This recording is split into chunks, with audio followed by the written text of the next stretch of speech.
السلام علیکم بچوں، آج میں آپ کو جماعت نماز میں ملنے کا طریقہ بتاؤں گی۔ تو آج شروع کرتے ہیں۔ پہلے میں آپ کو قیام کی حالت بتاؤں گی، اس کے بعد امام صاحب اور مقتدی جو پیچھے نماز پڑھ رہے ہوتے ہیں وہ اپنی نماز ادا کریں گے، جیسا کہ رکوع، سجدہ اور تشہد۔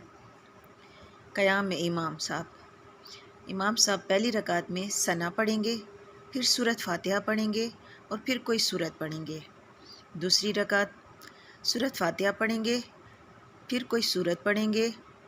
تیسری رکعت میں سورۃ فاتحہ پڑھیں گے، چوتھی رکعت میں بھی سورۃ فاتحہ پڑھیں گے۔ مقتدی پہلی رکعت میں ثنا پڑھیں گے، پھر خاموش رہیں گے۔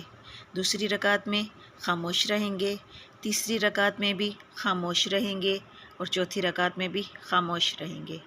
دوسری رکعت میں شامل ہونے کا طریقہ: دوسری رکعت میں خاموش رہیں گے، تیسری رکعت میں بھی خاموش رہیں گے اور چوتھی رکعت میں بھی خاموش رہیں گے۔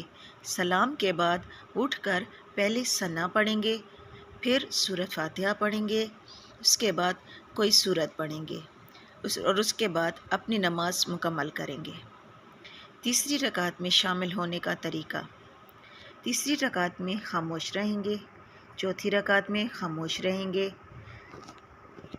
سلام کے بعد اٹھ کر پہلے ثنا پڑھیں گے، پھر سورۃ فاتحہ پڑھیں گے، اس کے بعد کوئی سورت پڑھیں گے۔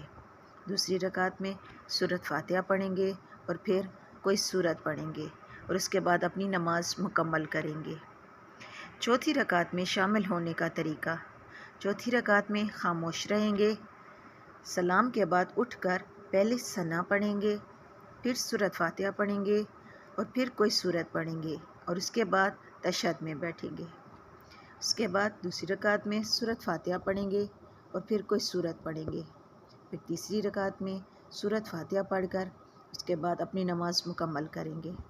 نوٹ: پہلی رکعت میں امام صاحب کے ساتھ ملنے والا نمازی اگر قرأت شروع ہونے سے پہلے مل جائے تو ثنا پڑھ کر خاموش ہو جائے گا۔ جزاک اللہ۔